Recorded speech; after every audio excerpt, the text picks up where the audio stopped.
Hello everyone, welcome to English grammar tutorial class.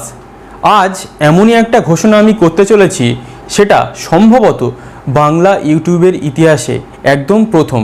কী সেই জিনিস? তোমরা সবাই জানো, বেশিরভাগ চাকরির পরীক্ষাতে ইংলিশ পার্ট থাকে, সেখানে এরর কারেকশান থাকে। আর এই এরর কারেকশানটা করতে গিয়ে যত আমাদের সমস্যা তৈরি হয়, কারণ আমরা কনসেপ্টটা ভালো করে শিখি না। আমরা আজ একটা প্র্যাকটিস সেট থেকে এরর কারেকশান করি, তো কাল অন্য একটা, কিন্তু এররটা যে কেন হচ্ছে, কী জন্যে হচ্ছে, সেটা কিন্তু আমরা বুঝতে পারি না। তাই আজ থেকে আমি শুরু করতে চলেছি এরর কারেকশানের একটা ধারাবাহিক সিরিজ। এবং এই সিরিজটা কীরকম হবে, একদম step by step, topic by topic, chapter by chapter.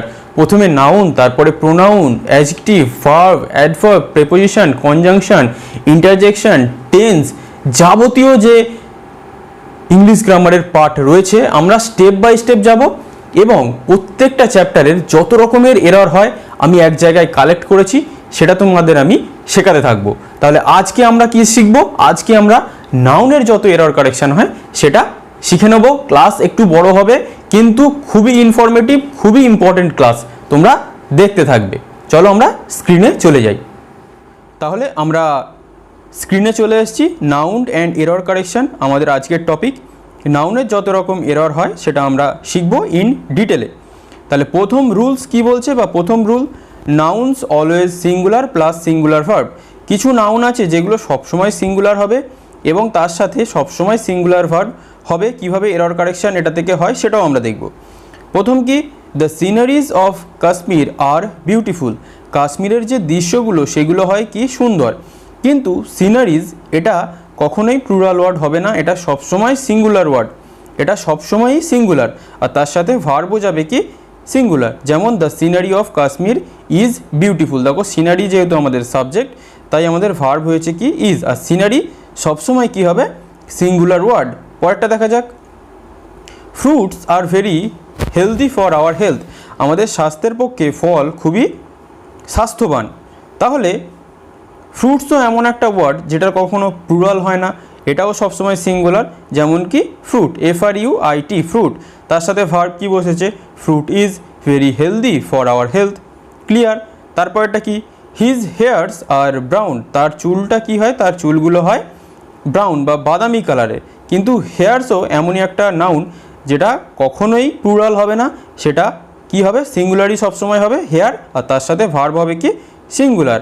পরেরটা কি, all the furnitures have been sold. সমস্ত ফার্নিচার যেগুলো ছিল সব বিক্রি হয়ে গেছে। কিন্তু দেখো, ফার্নিচার্স এই ওয়ার্ডটাও কখনো প্লুরাল হবে না, এই ওয়ার্ডটাও সবসময় সিঙ্গুলার হবে কি furniture. All the furniture has been sold, তার সাথে ভার্ব কি বসবে সিঙ্গুলার ভার্ব হ্যাজ। ক্লিয়ার? পরেরটা কি, I have many works to do. আমার অনেক কাজ করতে হবে বা আমাকে অনেক কাজ করতে হবে হয়। তাহলে এটাকে আমরা যদি প্লুরাল করতে চাই, কিন্তু ওয়ার্ক সেটার কখনো প্লুরাল হয় না, সেটাকে সিঙ্গুলারই করতে হবে। কিন্তু যেহেতু এটা একটা আনকাউন্টেবল নাউন, যে নাউনগুলো আমি তোমাদের এখন বলছি এগুলো আনকাউন্টেবল নাউন, এবং এগুলোকে যদি আমরা প্লুরালের রূপ দিতে চাই তাহলে তার আগে আমাদের মেনি বসালে হবে না, মেনি বদলে আমাদের কি বসাতে হবে, আমাদের হয় আমরা মাছ বসাবো, না হলে আমরা সাম বসাবো। কিন্তু যদি এটা মানে এমনি কাউন্টেবল নাউন হতো তাহলে many boys, many girls, many students এটা আমরা করতে পারতাম, যেগুলোকে আমরা প্লুরাল করতে পারি যে ওয়ার্ডগুলোকে, তার আগে আমরা মেনিও বসাতে পারি, সামও বসাতে পারি।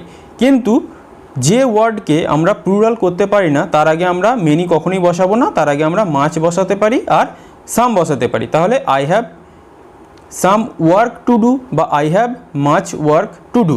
ক্লিয়ার? পরেরটা কি, he gave me an advice. সে আমাকে একটা অ্যাডভাইস দিয়েছিল। তাহলে অ্যাডভাইসটাও একটা সিঙ্গুলার নাউন, আনকাউন্টেবল নাউন, সেটাকে আমরা প্লুরাল করতে পারি না, তাহলে আমরা কি বলতে পারি, he gave me some advice বা he gave me much advice. তাহলে এই ওয়ার্ডগুলো কিন্তু তোমরা মনে রাখবে। তাহলে এইবারে আমরা কিছু ওয়ার্ডের লিস্ট দেখে নিই যেগুলো শুধুই সিঙ্গুলার ইউজ হয়। যেমন scenery, issue, fair, furniture, fruit, poor, rich, machinery, bread, work, fuel, food, baggage, poetry, alphabet, evidence, employment, vacation, abuse, mischief, work, business, luggage, advice, word. এগুলোকে আমরা কখনোই প্লুরাল করতে পারি না। তাহলে এই ওয়ার্ডগুলো তোমরা মনে রাখবে, যদি কখনো পরীক্ষায় দেখো এরর কারেকশানে এরকম ওয়ার্ড এসছে, তাহলে তোমরা বুঝে যাবে সেগুলোতে এরর আছে। এইগুলোকে সিঙ্গুলার আমরা আরও একভাবে করতে পারি। কিভাবে?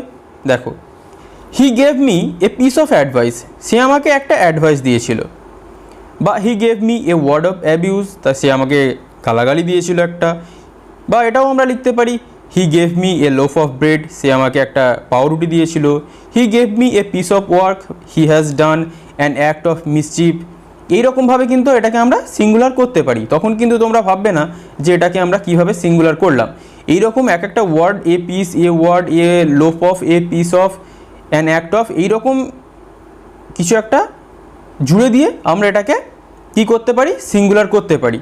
এটা সচরাচর পরীক্ষায় আসে না, তবু আমি বলে দিলাম। যদি দেখো এ পিস অফ অ্যাডভাইসেস আছে বা এ ওয়ার্ড অফ অ্যাবিউসেস আছে, তাহলে বুঝে যাবে অ্যাডভাইস আর অ্যাবিউসে ওখানে এরর আছে। সচরাচর আসে না, কিন্তু এই কনসেপ্ট আমাদের জেনে রাখা দরকার। পরেরটা কি বলছে? কিছু নাউন আছে যেগুলোকে আমাদের প্লুরালভাবেও এগুলোকে আমরা ইউজ করতে পারি। এই যে আমরা আনকাউন্টেবল নাউনগুলো শিখলাম, সেগুলোকে কিভাবে আমরা প্লুরাল করব সেটা আমি একটু আগে বললাম। হি গেভ মি মাচ অ্যাডভাইস, আমাকে অনেক অ্যাডভাইস দিয়েছিল, কিন্তু আমরা অ্যাডভাইসের সাথে এস যোগ করে ওটাকে প্লুরাল করব না। বা সাম অ্যাডভাইস, কিছু অ্যাডভাইস দিয়েছিল, ওটাকেও আমরা প্লুরাল করব না। He gave me a lot of advice, সে আমাকে অনেক উপদেশ দিয়েছিল। A lot of advices, ES আমরা যোগ করব না। He gave me a lot of work, সে আমাকে অনেক কাজ দিয়েছিল, কিন্তু আমরা ওয়ার্কের সাথে এস যোগ করব না। He gave me 2 pieces of breads, তাই আমরা ব্রেডস লিখবো কি? একদমই নয়, 2 পিসেস অফ কি লিখবো? ব্রেড। কারণ ব্রেড এটাকে আমরা সিঙ্গুলারে করি, কিন্তু এর আগে আমরা এইরকম কিছু ওয়ার্ড জুড়ে দিয়ে সেটাকে আমরা কি করতে পারি? প্লুরাল করতে পারি। 2 লোভস অফ ব্রেড, এটাও আমরা করতে পারি। কিন্তু যে নাউনগুলো আছে সেগুলোতে খবরদার তোমরা কখনোই সেগুলোকে প্লুরাল করার চেষ্টা করবে না। তার আগে এইরকম ওয়ার্ড জুড়ে দিয়ে তোমরা প্লুরাল করতেই পারো। এবারে আমরা কিছু ইম্পর্টেন্ট নাউন দেখব যেগুলো always singular. Important nouns always singular. কিন্তু মজার বিষয় হলো এই যে নাউনগুলোকে আমরা দেখব, এগুলোকে দেখতে প্লুরালের মতো, কিন্তু সব সময় এগুলো সিঙ্গুলার। যেমন কি ম্যাথামেটিক্স, দেখো সিএস মনে হতে পারে ম্যাথামেটিক্স, সেখানে এস আছে, এটা প্লুরাল, কিন্তু না।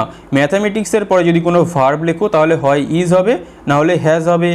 আর যদি কোনো ডু ভার্ব থাকে তাহলে তার সাথে ইএস যোগ করতে হবে বা এস যোগ করতে হবে। তার সাথে মোদ্দা কথা হলো সিঙ্গুলার ভার্ব যোগ করতে হবে।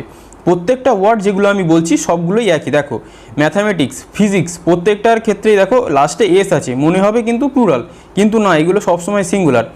পলিটিক্স, স্ট্যাটিস্টিক্স, ইকোনমিক্স, স্ট্যাটিক্স, এগুলো তো চলে গেল আমাদের subject.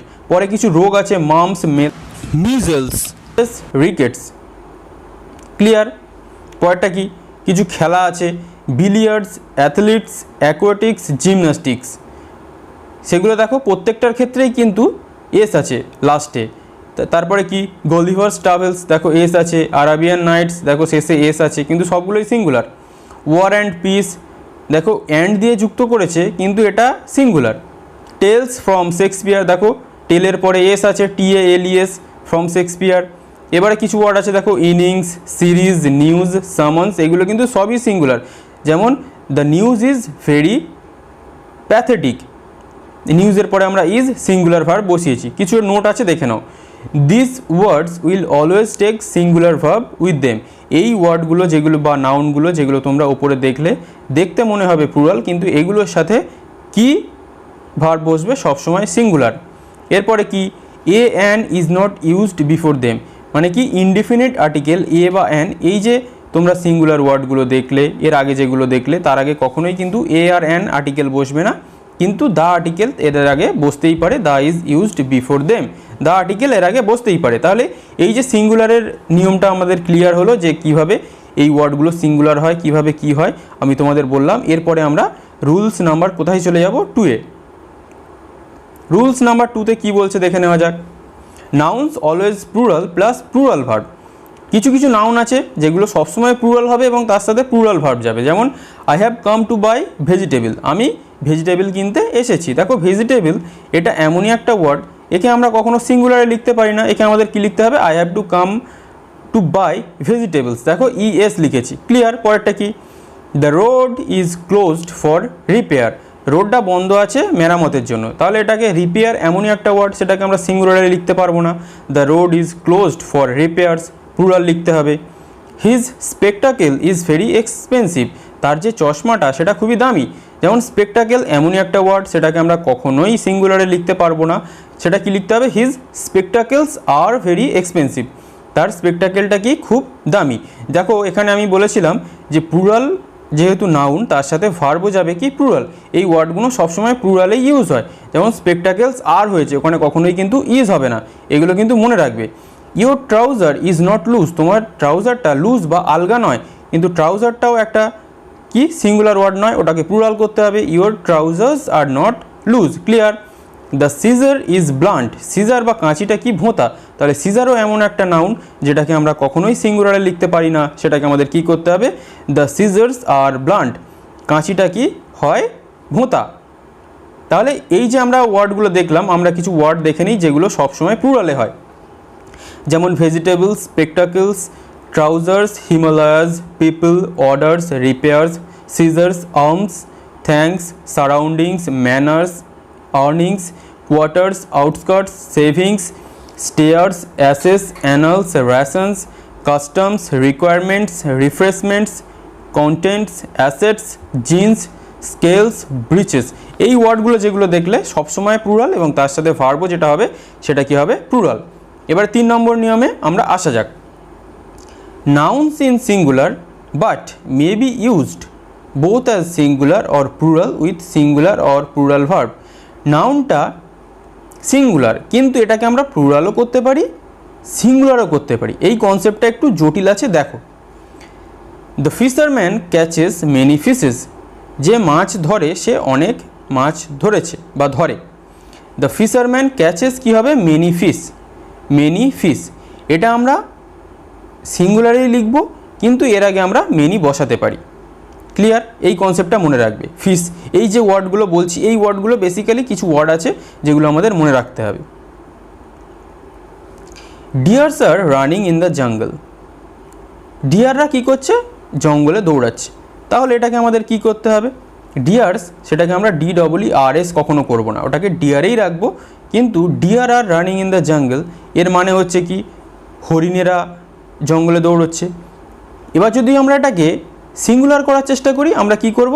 A deer is running in the jungle, একটা ডিয়ার বা একটা হরিণ কি জঙ্গলে দৌড়াচ্ছে। তাহলে এই কনসেপ্টটা কিন্তু তোমরা মাথায় রাখবে যে ডিয়ার যখন আর হবে তখন অনেকগুলো হরিণ, আর যখন একটা সিঙ্গুলার হরিণ বোঝাবে তখন কি হবে? আমাদের একটা আর্টিকেল, এ আর্টিকেল যোগ করতে হবে, যোগ করে ওটাকে আমরা একটা ডিয়ার বা একটা হরিণ বোঝাতেই পারি। পরেরটা কি?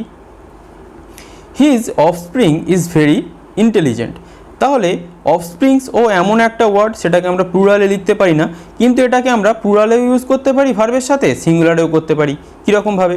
দেখো, his offspring is very intelligent, মানে তার যে সন্তান, একটাই সন্তান, সে খুব বুদ্ধিমান। পরের ওয়ার্ডটা কি? His offspring are very intelligent, তার মানে কি? তার সন্তানেরা অনেক বুদ্ধিমান।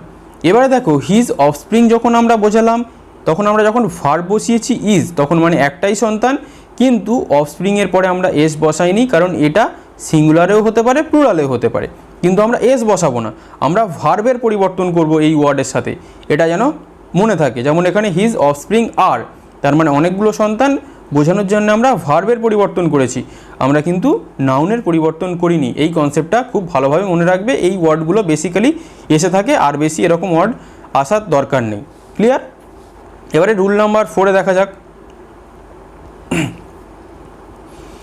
এই কনসেপ্টটা থেকে অনেক কোয়েশ্চেন এসে থাকে পরীক্ষায়। দেখো, numerals plus singular word plus noun, একটা সংখ্যা থাকবে, তারপরে যে সংখ্যাটার পরে যে ওয়ার্ডটা বসাবো সেটা সবসময় হবে কি সিঙ্গুলার।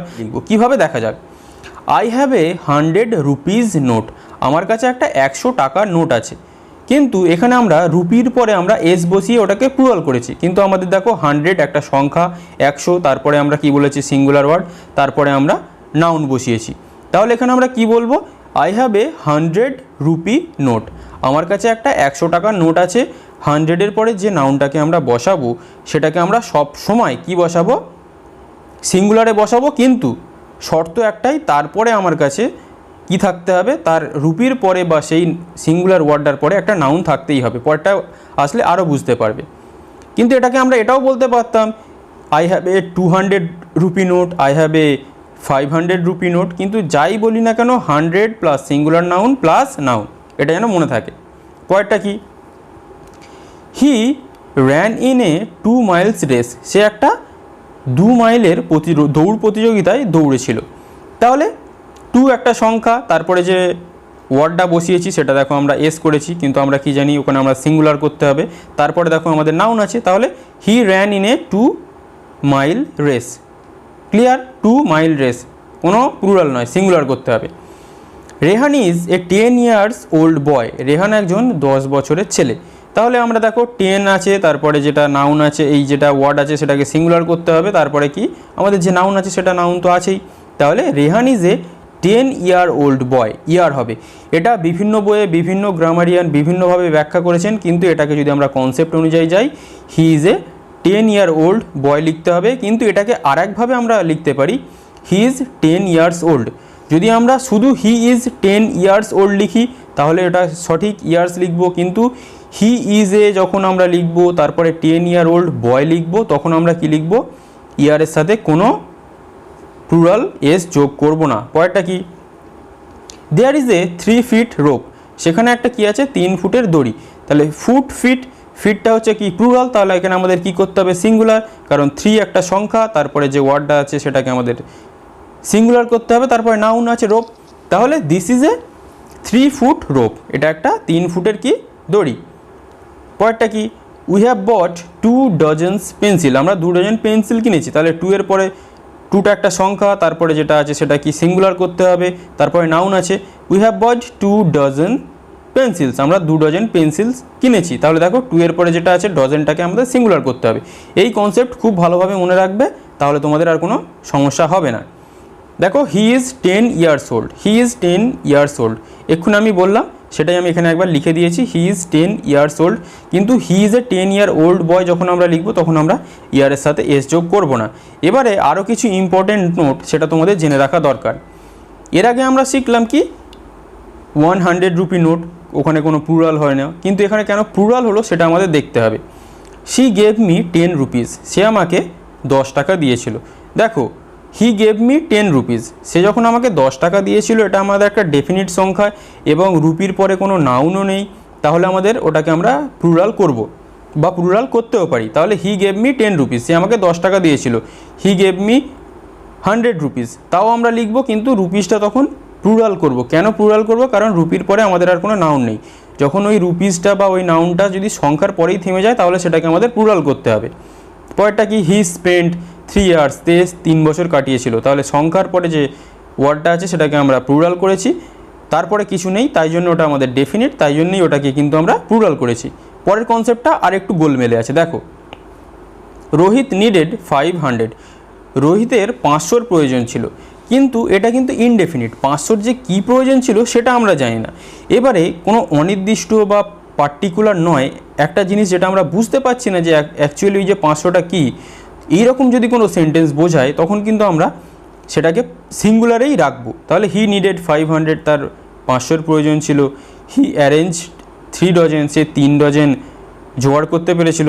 এটা যেহেতু আমাদের নির্দিষ্ট নয় যে ডজনটা আসলে কী, তার জন্য কিন্তু আমরা ওটাকে সিঙ্গুলারে লিখেছি। কিন্তু এর আগে যেটা আমরা বললাম হি গেভ মি 10 রুপিস, এটা আমরা একটা নির্দিষ্ট বুঝতে পারছি যে এটা আমাদের একটা 10 টাকা দিয়েছিল, তাই সেটাকে আমরা ডেফিনিট কী করেছি, প্লুরাল করেছি। ক্লিয়ার? কিন্তু কিছু সেন্টেন্স আছে যেমন hundreds of students have applied, এই যখন এটা শয়ে স্টুডেন্ট বলবো, এটা অনির্দিষ্ট অনেক স্টুডেন্ট বলবো, তখন কিন্তু আমাদের প্রত্যেকটাই প্লুরাল হবে। যেমন hundreds of students have applied, thousands of applicants are invited, হাজারে হাজারে প্রার্থীদের ইনভাইট করা হয়েছিল। Thousands of hundreds of students were present, হাজারে হাজারে শয়ে স্টুডেন্ট উপস্থিত ছিল। এই রকম যখন আমরা সেন্টেন্স লিখবো তখন কিন্তু হান্ড্রেডসও প্লুরাল, স্টুডেন্টসও প্লুরাল, হ্যাভ যে ভার্ব সেটাও প্লুরাল, প্রত্যেকটাই প্লুরাল। এটা কিন্তু খুব ভালোভাবে খেয়াল রাখবে, এটা আমাদের এরর কারেকশন এসে থাকে। এবারে দেখা যাক 5 নম্বর রুলসে কী বলছে। Collective noun plus singular verb combined, collective noun plus plural verb separated. কীভাবে দেখো, the committee has agreed on this issue. ধরো একটা কমিটি কি, একটা কমিটির মধ্যে কিছুজন লোক থাকে, সেটাকে নিয়ে আমরা একটা কমিটি গঠন করি। তাহলে যখন the committee has agreed on this issue, তার মানে কি কমিটির যে ধরো 10 জন আছে তার মধ্যে সবাই সেই ইস্যুটাতে সমর্থন করেছে বা রাজি হয়েছে। কিন্তু যখন আমরা বলবো the committee have disregard on this issue, তার মানে কমিটির পরে দেখো আমরা ভার্ব কি বসিয়েছি, হ্যাভ, প্লুরাল, আর একটা প্রথম যেটাই বসিয়েছি সেটা সিঙ্গুলার। যখন আমরা সিঙ্গুলার ভার্ব বসাবো তখন মানে কালেকটিভ নাউনে ওখানে যে কমিটিতে 10 জন আছে সেই 10 জন প্রত্যেককেই বোঝানো হয়েছে। কিন্তু যখন আমরা বলবো কি দ্য কমিটি হ্যাভ ডিসএগ্রিড, তার মানে কি ওই 10 জনের মধ্যে হয়তো 2 জন বা 3 জন এগ্রি করেনি বা সহমত হয়নি, তাই একটা হচ্ছে কম্বাইন্ডের সাথে সিঙ্গুলার ভার্ব মানে সবাই একসাথে। এবার একটা হচ্ছে সেপারেটেড মানে 10 জনের মধ্যে কিছু জন সহমত হয়েছে, কিছু জন সহমত হয়নি, তাই ওখানে আমরা কি ভার্ব বসাবো, প্লুরাল ভার্ব। এরকমভাবে তোমরা যেটা যেরকমভাবে বোঝাতে চাইবে সেই রকমভাবে ভার্বের ইউজ করবে, নাহলে কিন্তু সেটা ভুল হয়ে যাবে। তাহলে the audience was spellbound by the song, audience কি মন্ত্রমুগ্ধ হয়ে গেছিলো সেই গানের দ্বারা। তার মানে যে কজন ধরো 100 অডিয়েন্স ছিল সবাই কিন্তু মন্ত্রমুগ্ধ হয়ে গেছিলো গানটা শুনে। আর একটা কি, the audience were not allowed to enter, অডিয়েন্সদের এন্টার করার অনুমতি দেওয়া হয়নি। তার মানে কি সব অডিয়েন্সকে না, যখন আমরা the audience were not allowed বলবো তখন হয়তো 100 জনের মধ্যে 30 জন অডিয়েন্সকে ঢুকতে দেওয়া হয়নি, কারণ হয়তো সিট ছিল না, যা হোক ছিল না, সেই জন্য হয়নি। কিন্তু যখন আমরা ওয়াজ বলবো স্পেলবাউন্ড বাই দ্য সং তখন সবাই মন্ত্রমুগ্ধ হয়ে গেছিলো।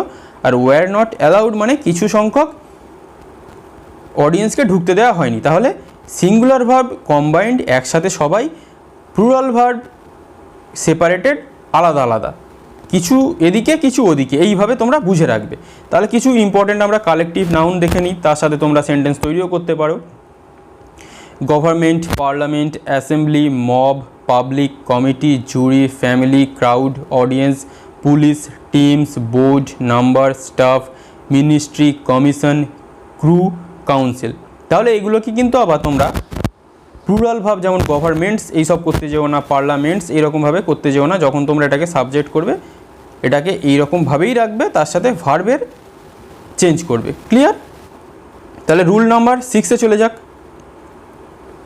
Collective noun plus plural verb always. কিছু এমন কালেকটিভ নাউন আছে যাকে কোনোদিন আমরা সিঙ্গুলার ভার্বে ইউজ করতে পারবো না। আগেরগুলো কিন্তু দেখলাম কি যেগুলোকে আমরা সিঙ্গুলার প্লুরাল দুটোই করতে পারি, কিন্তু কিছু কালেকটিভ নাউন তার সাথে সব সময় প্লুরাল ভার্বের ইউজ করতে হবে। যেমন কি the gentry of the town has been invited, শহরের ভদ্রলোকেদের আমন্ত্রণ জানানো হয়েছিল।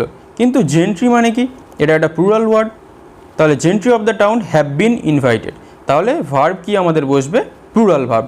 তাহলে এই ওয়ার্ডটাকে মনে রাখবে।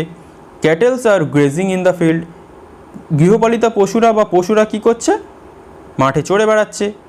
তাহলে ক্যাটেলও এমন একটা ওয়ার্ড, সেটা কখনোই প্লুরাল হয় না, এস করা যায় না, কিন্তু প্লুরাল হয় না মানে এই নয় যে প্লুরাল মানে এস করা যায় না মানে প্লুরাল নয়, ওয়ার্ডগুলোই প্লুরাল। এগুলোর সাথে শুধু সিঙ্গুলার ভার্ব ইউজ করা যায় না। এই যে ওয়ার্ডগুলো কালেকটিভ নাউন হোক বা এখানে যে ওয়ার্ডগুলো আমি বলছি প্রত্যেকটাই কিন্তু প্লুরাল ওয়ার্ড। আগেটার সাথে আমরা সিঙ্গুলার কীভাবে ইউজ করি কম্বাইন্ড হলে, প্লুরাল কীভাবে ইউজ করি সেপারেট হলে, কিন্তু এই যে নাউনগুলো আছে এগুলোকে সবসময় আমাদের প্লুরাল ভার্বের সাথে ইউজ করতে হবে, কারণ ওয়ার্ডগুলো নিজে থেকেই প্লুরাল। তাহলে cattle are grazing in the field, ক্যাটেলের সাথে এস বাদ দিয়ে তবে আমাদের সঠিক ওয়ার্ড দাঁড়াবে, তারপরে আমাদের ভার্ব কি লিখতে হবে আর। তাহলে এইরকম কিছু নাউন দেখা যাক যেগুলো সবসময় প্লুরাল, যেমন cattle, gentry, peasantry, poultry, clergy, people, majority, folk. তাহলে এই ওয়ার্ডগুলো সবসময় প্লুরাল, দেখতে সিঙ্গুলার, এস যোগ করা যাবে না প্লুরাল করতে গেলে, কিন্তু সবসময় প্লুরাল, ভার্বও বসবে কি প্লুরাল, মাথায় রাখবে। তাহলে এবার 7 নম্বর রুলস কি বলছে, some important concepts of apostrophe. Apostrophe S একটা ওয়ার্ডের পরে আমরা মাথায় কমা দিয়ে এস বসাই, যেমন দেখা যাক দ্য ফ্যানস ব্লেড, ফ্যানের যে পাকা হয় সেটাকে বোঝানো চেয়েছে, দ্য ফ্যান্সেস ব্লেড। তাহলে ফ্যান তারপরে অ্যাপোস্ট্রফি এস, এটা কি সঠিক? কেন সঠিক নয় সেটা দেখো। এটাকে আমাদের কি লিখতে হবে, the blade of the fan, ফ্যানের ব্লেড।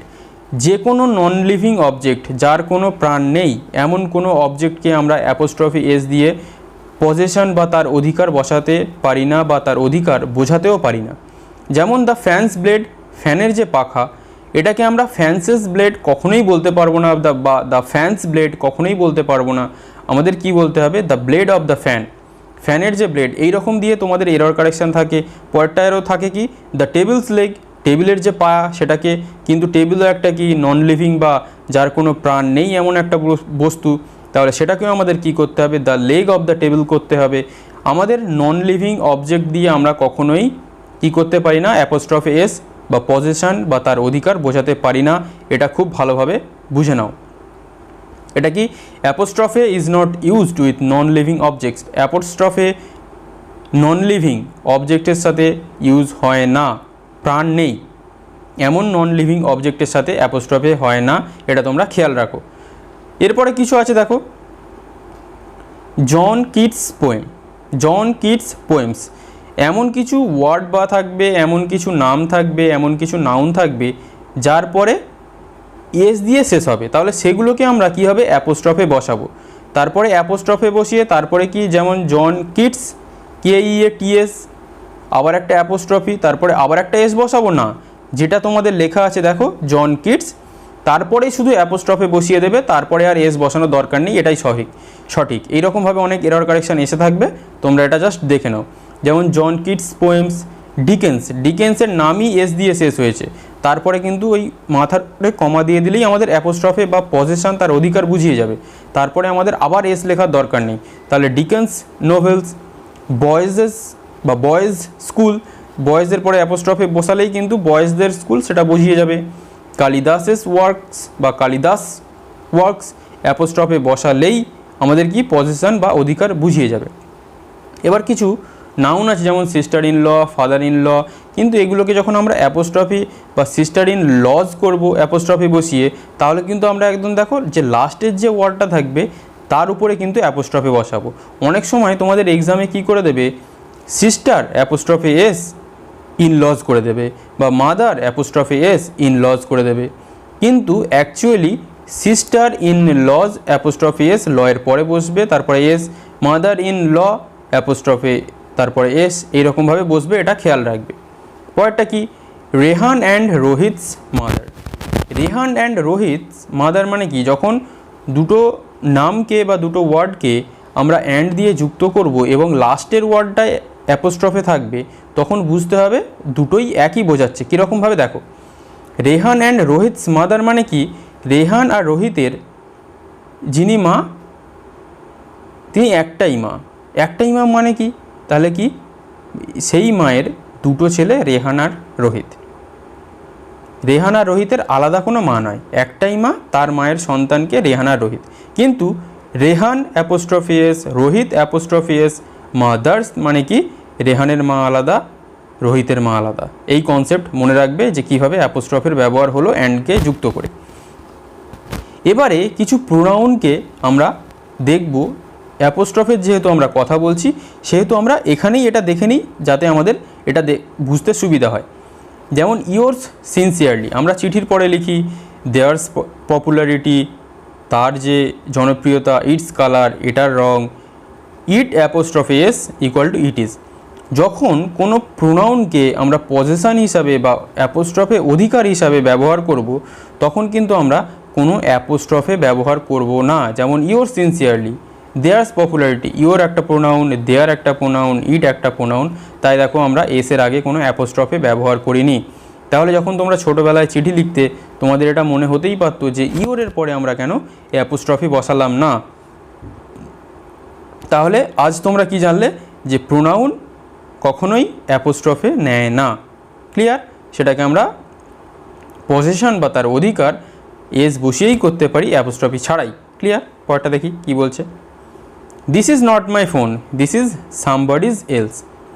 এটা আমার ফোন নয়, এটা অন্য কারোর ফোন। তাহলে এটাকে আমরা কি বলবো? এই যে সামবডি এলস, এই ওয়ার্ডটা সামবডির পরে কোনো এস বসায় না অ্যাপোস্ট্রফি, সবসময় কি বলবে? Somebody else. মানে কি this is not my phone, এটা আমার ফোন নয়, দিস ইজ সামবডি এলস মানে কি এটা অন্য কারোর ফোন। তাহলে সামবডির পরে অ্যাপোস্ট্রফি বসবে না, এলসের পরে অ্যাপোস্ট্রফি বসবে সামবডি এলস। ক্লিয়ার? এটা যেন মনে থাকে। তাহলে পরের রুলস কি দেখা যাচ্ছে? ফ্র্যাকশন। অঙ্ক করার সময় তোমরা 1-এর 3, 2-এর 3 এইসব করেছিলে, কিন্তু সেটাকে ইংরেজিতে কিভাবে সঠিকভাবে লিখতে হয় আশা করছি তোমরা এখনও পর্যন্ত শেখোনি, কিন্তু আজ তোমরা শিখে যাবে। যেমন 1/3 মানে কি 3/1 তাহলে এটাকে আমরা কি লিখব 1/3 লিখব না 1/3 লিখব? আমরা কি লিখব 1/3, কারণ 1টা যেহেতু সিঙ্গুলার ওয়ার্ড, তারপরে যে থার্ডটা আমরা বসাবো সেটাকে আমরা সিঙ্গুলারেই লিখব, এবং ভার্ব যেটা বসাবো সেটাও সিঙ্গুলারে বসাবো। দেখো 1/3 of the work is completed, 3/1 মধ্যে 1 কাজ কমপ্লিট হয়েছে, বা 1/4 তো আমরা যদি বলি তাও আমরা ভার্ব বসাবো কি ইজ। কিন্তু দেখো যখন 2/3 বোঝাবো তখন কিন্তু আমাদের কনসেপ্ট চেঞ্জ করতে হবে, যেমন 2/3 অর 2/3, তো এটা আমাদের কি করতে হবে 2/3 প্লাস প্লুরাল ভার্ব, যেমন কি 2/3 of the work are completed, মানে কি 3/1 মধ্যে 2 কাজ কমপ্লিট হয়ে গেছে। যেহেতু এটা 2 বোঝাচ্ছে তাই আমাদের কি বুঝবো, এটা আমাদের প্লুরালে নিয়ে চলে গেছে। তাহলে 2 এর পরে 3rd এর পরে এস যোগ করতে হবে ওটাকে প্লুরাল করার জন্যে, এবং যে ভার্ব আর কমপ্লিটেড সেটাকেও আমাদের ইজ বসালে হবে না, আমাদের আরই বসাতে হবে, প্লুরাল ভার্ব বসাতে হবে। পরেরটা কি 1/2/3, যেটা আমরা বলতাম 1 and 2/3 বলবো না 2/3 বলবো? তাহলে 1 and 2/3 আর কেন 1 এবং 2/3, এটা আমাদের প্লুরাল হয়ে যাচ্ছে। আগে যদি 1 এর পরে এটা আমরা কি দেখলাম, দেখো 1/3, কিন্তু এটা আমাদের কি 1 and 2/3, তার মানে কি 1 এর সাথে আরও আমরা 2/3 লিখলাম কি 1/2/3। এই 1/2/3 যখন আমরা করছি তখন দেখো 2/3 আর ভার্ব কি হচ্ছে প্লুরাল। এই কনসেপ্টটা যদি মনে না রাখতে পারো মুখস্থ করে রাখবে, স্ক্রিনশট তুলে রাখবে। 1/2 1.5 plus plural noun plus plural verb, কীরকমভাবে 1.5 days মানে কি 1.5 দিন, আর ওয়েস্টেড নষ্ট হয়ে গেছে। 1.5 days, 1.5 days, ডে এর সাথে এস, ভার্ব কি প্লুরাল আর, ক্লিয়ার? তাহলে কি 2/1 2.5 plus plural noun plus plural verb. কনসেপ্টগুলো কিন্তু মনে রাখবে, নাহলে কিন্তু ভুলে যাবে, বারবার প্র্যাকটিস করবে। তাহলে 2.5 years, 2.5 years মানে কি 2.5 বছর, আর স্পেন্ট কাটানো হয়ে গেছে। এবারে যদি ইম্পর্টেন্ট কনসেপ্ট কি এ ইয়ার থাকে অ্যান্ড এ হাফ থাকে, 1 বছর এবং হাফ আর মানে কি 1.5 বছর, তখন কিন্তু আমাদের হাফের সাথে এস যোগ করলে হবে না, তখন কিন্তু a year and a half is spent, an hour 1 ঘন্টা অ্যান্ড এ হাফ মানে কি 1.5 ঘন্টা ইজ ওয়েস্টেড। তাহলে যখন আমরা 2.5 year লিখছি তখন আমাদের কি করতে হচ্ছে, ইয়ারের সাথে এস যোগ করতে হচ্ছে, আর ভার্ব কি করতে হচ্ছে প্লুরাল। কিন্তু যখন আমরা এ ইয়ার অ্যান্ড এ হাফ লিখছি তখন কিন্তু আমাদের হাফের সাথে বা কোনো নাউনের সাথে এস যোগ করতে হচ্ছে না, আমরা কি বসাচ্ছি ভার্ব কি বসাচ্ছি সিঙ্গুলার ভার্ব, যেমন and our and a half is wasted. এই কনসেপ্টগুলো যেন মনে থাকে। এবারে 9 নম্বর রুলস কি বলছে, amount, weight, height, speed, distance, এইগুলোকে আমরা কিভাবে সিঙ্গুলার বা প্লুরালে ইউজ করব। যখন united sense plus singular verb, যখন একসাথে বোঝাবে তখন কিন্তু আমাদের সিঙ্গুলার ভার্ব নিতে হবে। এবারে যদি ডিভাইডেড সেন্স, যদি ভাগ করে বোঝায় তখন প্লুরাল ভার্ব নিতে হবে। কিভাবে দেখো, 200 rupees is in my pocket, আমার পকেটে 200 টাকা আছে। রুপিস থাকলেও ভার্ব কিন্তু সিঙ্গুলার। কেন সিঙ্গুলার? কারণ আমার একটা পকেটের মধ্যেই 200 টাকা আছে। এবার যদি আমি লিখি 200 rupees are in my pockets, এখানে কি হবে পকেটস হবে, কিন্তু আমরা কি লিখেছি পকেট লিখেছি, ওটা এস করে নেবে। 200 rupees are in my pockets, তার মানে আমার পকেটে 200 টাকা আছে। তার মানে কি আমার একটা পকেটে আছে না, আমার দুটো পকেটে, হয় এই পকেটে 100 টাকা আছে আর ওই পকেটে 100 টাকা আছে, মানে দুটো পকেটে মিলিয়ে আমার 200 টাকা আছে। আর প্রথমটাই কি 200 rupees is in my pocket, মানে কি আমার একটা পকেটেতেই 100 টাকা আছে, এই 200 টাকা আছে। তাহলে কিভাবে ইউনাইটেড সেন্স, একটা পকেটে থাকলে সিঙ্গুলার ভার্ব, দুটো পকেটে থাকলে প্লুরাল ভার্ব, অন্যান্য ক্ষেত্রেও তাই। কীরকম, 10 miles is very easy to cover on foot, 10 mile হেঁটে কভার করাটা কোনো ব্যাপার নয়। তার মানে 10 মাইলটা শুধু তুমি হেঁটেই কভার করছো, অন্যভাবে কভার করছো না, ওই জন্যে ভার্ব কি সিঙ্গুলার। এবার যদি বলো 10 miles are very easy to cover on foot and by bicycle, 10 mile cover করাটা হেঁটে এবং বাইসাইকেলে খুবই ইজি। তাহলে দেখো এখানে ডিভাইডেড হয়ে যাচ্ছে, একবার তুমি হাঁটছো একবার বাইসাইকেল চড়ছো, তাহলে তখন কিন্তু ভার্ব হয়ে গেল সিঙ্গুলার। ওই জন্যে বলেছি কি একটা কি ইউনাইটেড সেন্স আর একটা কি ডিভাইডেড সেন্স, মনে থাকে জানো।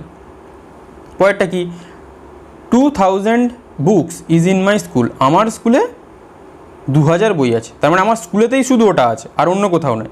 এবার যদি আমি বলি 2000 books are in my school and in my college, মানে আমার স্কুল আর কলেজ দুটো জায়গা মিলিয়ে 2000 বই আছে, হয়তো স্কুলে 1000 আছে আর কলেজে 1000 আছে, তাহলে একটা হয়ে গেল ডিভাইডেড, ভাগ হয়ে গেল, আর একটা কি ইউনাইটেড, এক জায়গায় থাকলো।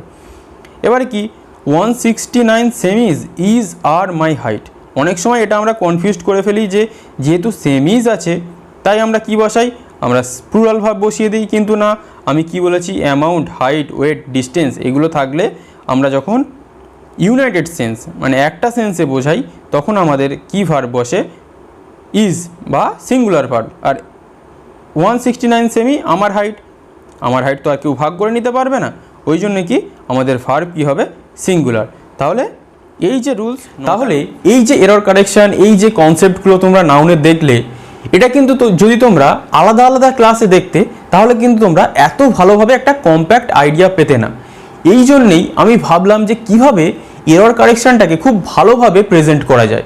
সেই ভাবনার পর আমার মাথায় এলো এটাই যে আমি যদি টপিক বাই টপিক যাই তাহলে কিন্তু সবারই প্রত্যেকটা টপিক থেকে এটা বুঝতে সুবিধা হবে যে কিভাবে এরর কারেকশনটা হচ্ছে। তাহলে আশা করছি এই যে ক্লাসটা তোমরা দেখলে এটা তোমাদের খুবই হেল্প করবে, এবং এর থেকে তোমরা পারলে নোটও নিয়ে নিতে পারো, স্ক্রিনশট এঁকে নিতে পারো, বা বারবার দেখতে পারো, তোমাদের যেটা খুশি তোমরা করতে পারো। তাহলে এর পরের ক্লাসে আমরা কি শুরু করব, প্রোনাউন শুরু করব, তারপরে এরকম আমরা স্টেপ বাই স্টেপ এগোতেই থাকবো, যতক্ষণ না সিরিজ শেষ হচ্ছে ততক্ষণ তোমরা এই সিরিজটা দেখতেই থাকবে। তাহলে আজ এই পর্যন্তই, থ্যাংক ইউ ফর ওয়াচিং।